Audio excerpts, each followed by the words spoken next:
अशहदु अन्ना मुहम्मदुर रसूलुल्लाह।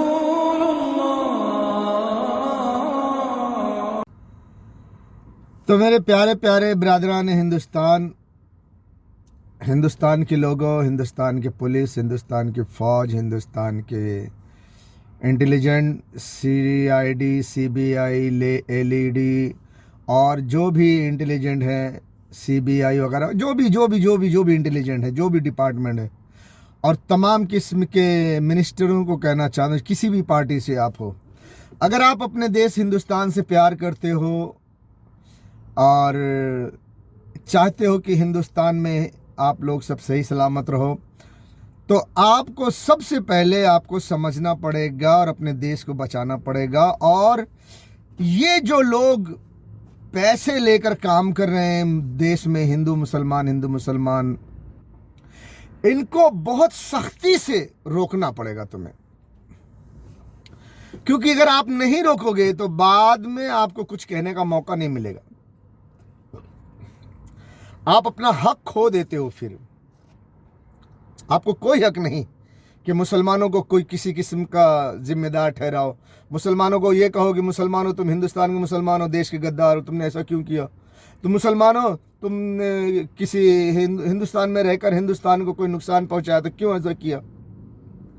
अंग्रेज़ों ने आपके कंधे पर हाथ रख दिया तो आप मुसलमानों का कत्लेआम करेंगे, मुसलमानों की मस्जिदें सब तोड़ देंगे, मुसलमान की बहन बेटियों को बाज़ार में बिठा देंगे, उनकी इज्जत भी लूटेंगे, बाज़ार में ले जाके बेच भी देंगे, कंटेनर में भर भर के देश विदेश दुनिया में सेल कर दोगे। ये आप काम कर दोगे मुसलमान के साथ। लेकिन मुसलमान, वही मुसलमान अगर अपनी हिफाजत के लिए कोई कदम उठाएगा तो तुम कहोगे यार मुसलमान देश से गद्दारी किया।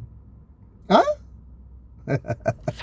फिर तुम चाहे कुछ भी बोलो, क्या फर्क पड़ता है, मुसलमान तुमको दौड़ा दौड़ा के मारेंगे फिर। हाँ, क्योंकि एक तो तुम्हारे देश के नेता गद्दार हैं, वो अंग्रेजों के लिए गुलामी कर रहे हैं, अंग्रेजों ने तुम्हारे देश के नेताओं के कंधे पे हाथ रखा हुआ है, और देश के नेता तुम्हें बढ़ावा देकर, तुम्हें चॉकलेट देकर, मीठी मीठी चॉकलेट देकर, अखंड भारत के राम राज्य के और मुसलमानों के खिलाफ बोल के, मस्जिदें तोड़ करके, मंदिर बना करके, और ये मस्जिद भी तोड़ेंगे, वो मस्जिद भी तोड़ेंगे। अब हिंदू खुश हो गए, बड़ी बड़ी चॉकलेट खा रहे हैं। मैं बार बार चॉकलेट बोल रहा हूँ, चॉकलेट का मतलब समझते भी हो। मैंने पिछली कई वीडियो में चॉकलेट बनाया था, लेकिन पता नहीं वो वीडियो आपने देखा नहीं देखा, तो आपके समझ में नहीं आ गया आखिर चॉकलेट क्या है क्या। तो फिर मैं बता दे रहा हूँ, इस वीडियो में डाल भी दूंगा। एक लड़की को, एक बच्ची को, ये एक फिल्मी स्टोरी है, मगर उस बच्ची का मैं फोटो डाल दूंगा ताकि आपको आसानी से समझ आए। वीडियो नहीं डालूंगा, सिर्फ उस बच्ची, एक बच्ची है जो चॉकलेट खा रही है बस। वो बच्ची एक फिल्मी एक्टर है, किसी फिल्म, आंध्र प्रदेश की किसी फिल्म में एक मासूम बच्ची को कोई जालिम आदमी चॉकलेट देता है, चॉकलेट खिलाता है, फिर उसको अपने गोद में बिठाकर फिर उसकी गलत जगह हाथ लगाता है, और अब समझ लो कि वो उस लड़की की इज्जत के साथ खेलता है। तो चॉकलेट देकर बच्ची को खुश करके वो उसके जिस्म में हाथ लगाता है। तो हालांकि वो पकड़ा जाता है बाद में, फिर लोग कहते हैं इसको मारो, कुछ लोग कहते हैं इसको पुलिस स्टेशन में ले जाके दो। एक समझदार इंसान रहता है, वो कहता है नहीं, इस बच्ची को उसके स्कूल में ले चलो, और स्कूल में ले जाता है, और वहाँ की टीचर से बात करके वो स्कूल में एक फंक्शन होता रहता है उस वक्त, उसमें एक भाषण देता है, और तमाम बच्चियों को वो आगाह करता है कि देखो 3 जगह अपने जिस्म पर किसी को हाथ रखने मत देना, एक सीने पर, एक पीछे चूतर पर, और एक 2 जांघों के बीच सेंटर पॉइंट पर। अगर कोई ये 3 जगहों पे हाथ रखता है तो अपनी मां को बताना जाके, तुम्हारी मां तुम्हारी हिफाजत के लिए लड़ेगी फिर। बहरहाल वो फिल्मी स्टाइल थी, वो फिल्मी पूरी स्टोरी तो नहीं बोल सकता, मेरे को एक क्लिप मिल गई तो उससे मैं सोचा कि मैं हिंदुस्तानियों को, हिंदुस्तान के लोगों को नसीहत करना इसके ज़रिए मेरे लिए आसान हो जाएगा। बस इतना ही बताऊंगा, सिर्फ उस बच्ची का आपको चॉकलेट खाते हुए दिखा दूंगा। वो बच्ची को आप पहचाना, फिल्मी एक्टर है वो बेचारी, उसके साथ नहीं हुआ है, वो फिल्मी एक्टर है, वो फिल्म में एक्टिंग कर रही है। तो एक बच्ची को चॉकलेट खिलाकर, बहला फुसलाकर उसको एक जालिम आदमी अपने गोद में बिठाता है, फिर उसके जिस्म से खेलता है। वो बच्ची को क्या मालूम, क्योंकि वो चॉकलेट खाने में मस्त रहती है, वो मासूम बच्ची को नहीं मालूम कि जो गोद में बिठाया है वो किस नीयत से बिठाया है, और वो कितना बड़ा हरामी आदमी है। समझ में आ गई बात। इसी तरह, ठीक इसी तरह हिंदुस्तान के हुक्मरान अमेरिका, ब्रिटेन, फ्रांस, इजराइल से मिलकर आपको खुश करने के लिए चॉकलेट दी है धर्म के नाम पर, राज्यसभा में अखंड भारत का पोस्टर लगा करके, राम राज की बात करके, हिंदुत्व की बात करके, मस्जिद को गिरा के मंदिर बनाने की बात करके, और बाबरी मस्जिद को तोड़कर मंदिर बना भी दिया गया है। ये सब तुम्हारे लिए एक चॉकलेट है। ये जो हिंदुत्व की चॉकलेट आपको दी गई है सिर्फ चंद लम्हों के लिए है, चंद दिनों के लिए है। कब तक? जब तक आप ईरान को अब मारने वाले हो 2025 में, ये 24, 25, 26, 27 से बहुत खतरनाक है, इसी में सब कुछ होने वाला है। ईरान को मारोगे, पाकिस्तान को मारोगे, उसके बाद चाइना को मारोगे, बस यहीं तक आप चॉकलेट खाओ, उसके बाद आपकी चॉकलेट सब बर्बाद। और वही अंग्रेज की बात बता रहा हूं। और जिस दिन आप चाइना को मारोगे, चाइना के हाथों खुद भी मर जाओगे, तुमको मार देंगे, वो बात खत्म हो गई चॉकलेट की। लेकिन वहां तक भी आप नहीं जाओगे। ये काम करने के लिए आपको ये चॉकलेट दी गई है कि आप हिंदुत्व हिंदुत्व हिंदुत्व करते रहो, और पीछे से आपको ये गद्दार नेता आपको इस्तेमाल करते रहेंगे। पैसा आपका, फौज आपकी, सब कुछ आपका, और झाड़ू मारेंगे किसके लिए? अमेरिका, ब्रिटेन, फ्रांस, इजराइल के लिए। फिर से एक बार समझा रहा हूं तो समझ लिए। तो चॉकलेट तुमको इसीलिए दिया जा रहा है, यही है चॉकलेट, कि आप हिंदुत्व की चॉकलेट खाओ और खुश रहो, और देश के गद्दार के नेताओं के साथ रहो, ताकि ये देश के गद्दार नेता हमारे लिए झाड़ू मारते रहें। ईरान, पाकिस्तान और चाइना को मारे, और चाइना के हाथों तुम भी मर जाओ। अब चाइना के हाथों तुम भी जब मर जाओगे, तो फिर तुम्हारा अखंड भारत कहाँ गया, तुम्हारा राम राज्य कहाँ गया, तुम्हारा वो पूरा हिंदुत्व, तो फिर मंदिर कहाँ जाएगी? कौन जाएगा मंदिर में? हाँ तो दरअसल बात तो तुमको ये सब चीजों की चॉकलेट बना के तुमको देना था, खिलाना था, ताकि वो अपना रास्ता साफ कर ले, ईरान पाकिस्तान को मार के चाइना को तुमसे मरवा दे, और चाइना के हाथों तुम्हारा भी मामला साफ हो जाए। फायदा किसका होगा? अमेरिका का। पूरा अमेरिका, ब्रिटेन, फ्रांस, इजराइल पूरे गल्फ के पेट्रोल पे कब्जा कर लेंगे।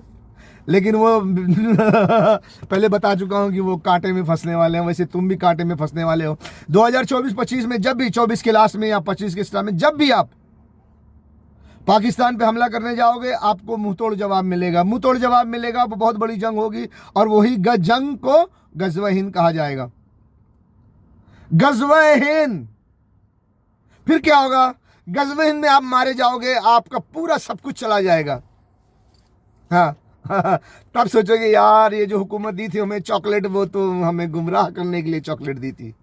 उसकी मिसाल उस बच्ची की तरह है कि एक बच्ची को चॉकलेट दे के गोद में बिठा के इधर उधर हाथ फिराते थे, वैसे हुकूमत ने हमें एक चॉकलेट दी और हमारे आगे पीछे हाथ फिरा लिया, हमारा सब कुछ साफ कर दिया। ये मिसाल है हिंदुस्तानियों तुम्हारी। और 2025 में जब हिंदुस्तान पाकिस्तान में हमला करेगा, गज़वा हिंद शुरू होगी, और तुम फिर सब मारे जाओगे। तुम्हारे एक संत रविदास जी ने भी कहा है ना कि 3 तरफ से होगा हमला, देश में अंदर द्रोही घपला, और क्या क्या बोले, नेता मंत्री और अधिकारी, जान बचाना होगा भारी, सब अपने अपने जाकर घर में दुबकेंगे। और आगे क्या है यार, वो सब देखना पड़ेगा, समझ रहे? मैं अभी तुमको इसके 1 मिनट बताता हूँ यार।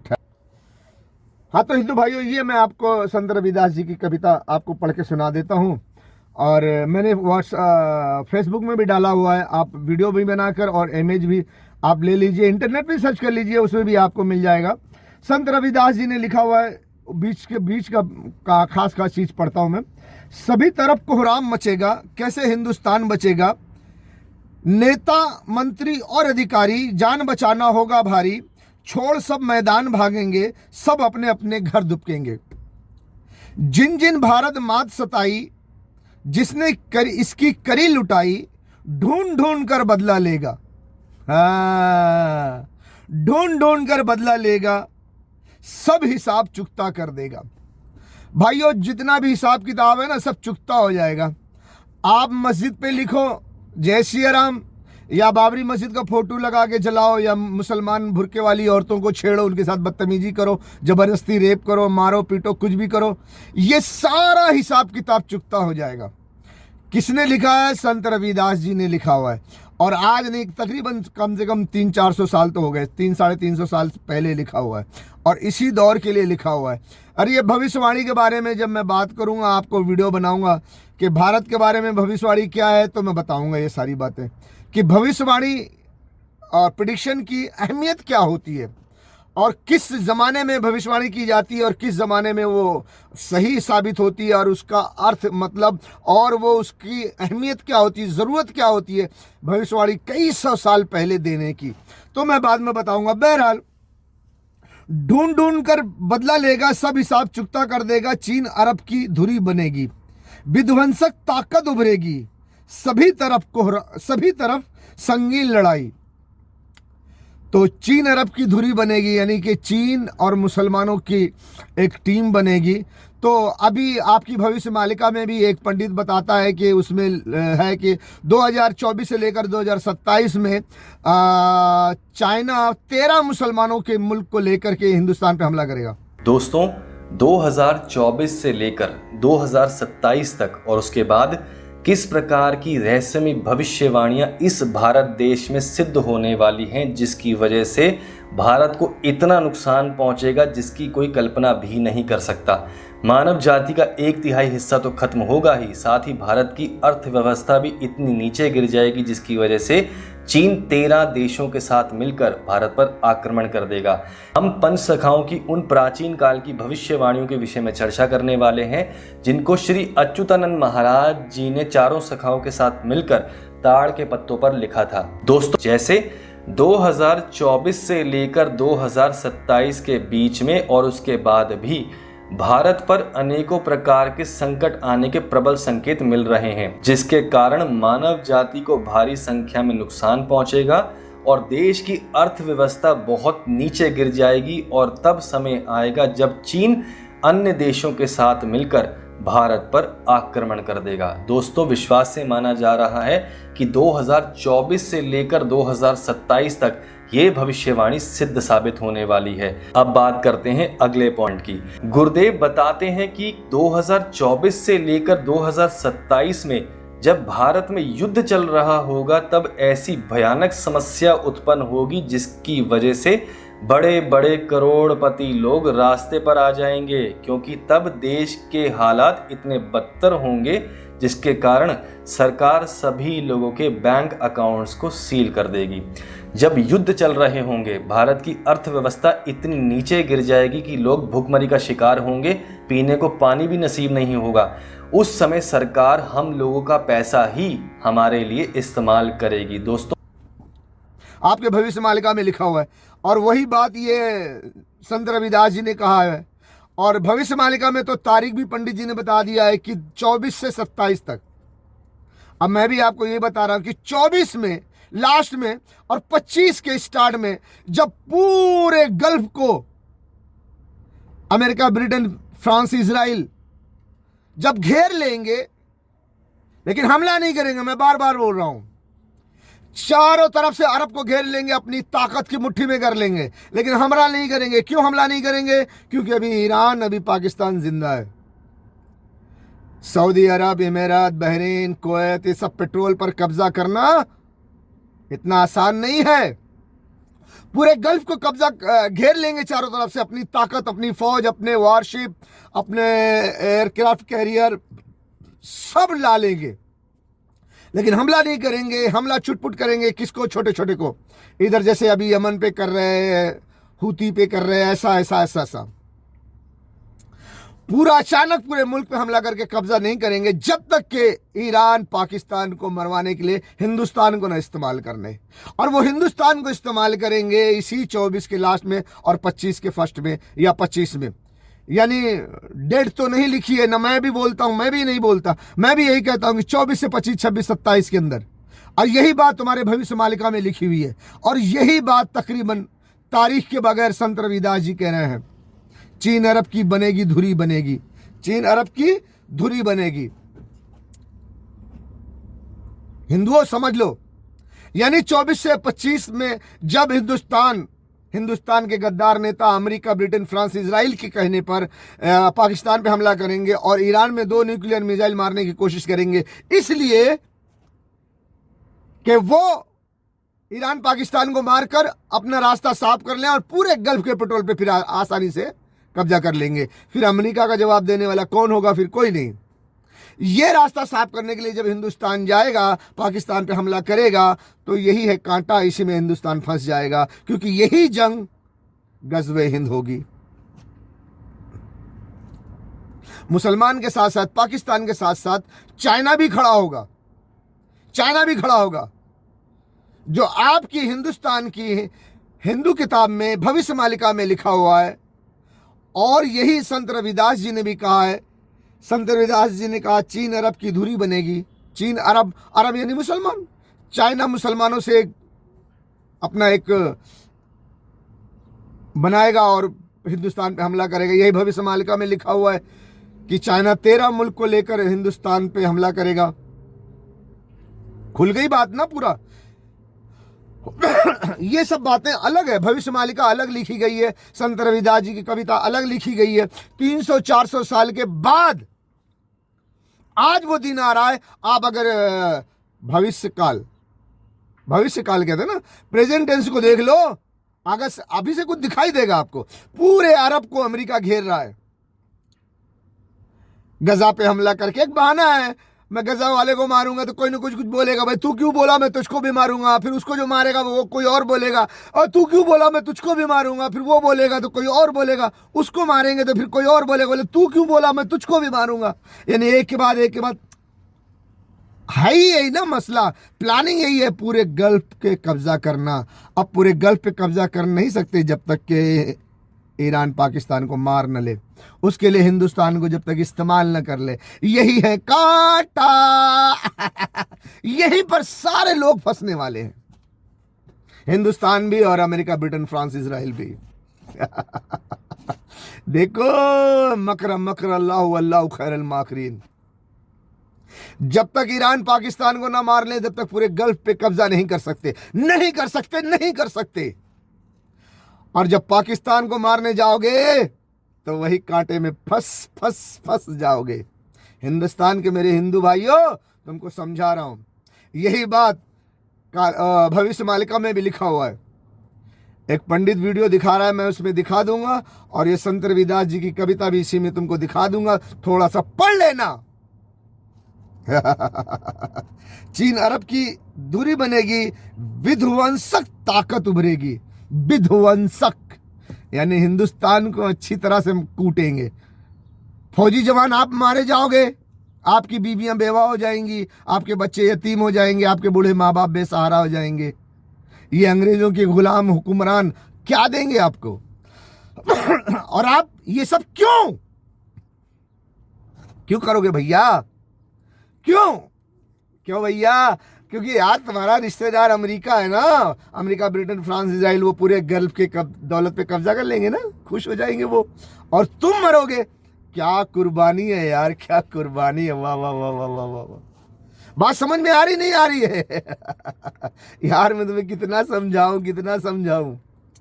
अभी तक तो मैं समझता हूँ मेरी बात अभी तुम तक नहीं पहुंची है, कोई वीडियो नहीं पहुंची होगी, लेकिन जब पहुंचेगी तो सारी वीडियो देखना, तो तुमको कितना कैसे समझाऊं पता चल जाएगा। मेरे फौजी भाइयों, अपने बीवी को बेवा करके, अपने बच्चों को यतीम करके, अपने बूढ़े माँ बाप को बेसहारा करके, अपने आप को तबाह बर्बाद करके तुम क्या कर रहे हो? अंग्रेजों को मालामाल करने चले हो कि ताकि वो पूरे गल्फ के पेट्रोल पर कब्जा कर लें। आपके गद्दार नेता आपको इस्तेमाल कर रहे हैं। यहाँ बुद्धि भ्रष्ट ना करो, विनाश काले विपरीत बुद्धि। जरा सोचो, चीन अरब की धुरी बनेगी, विध्वंसक ताकत उभरेगी, सभी तरफ संगीन लड़ाई, घाटे में होंगे ईसाई। बेचारे ईसाई घाटे में होंगे।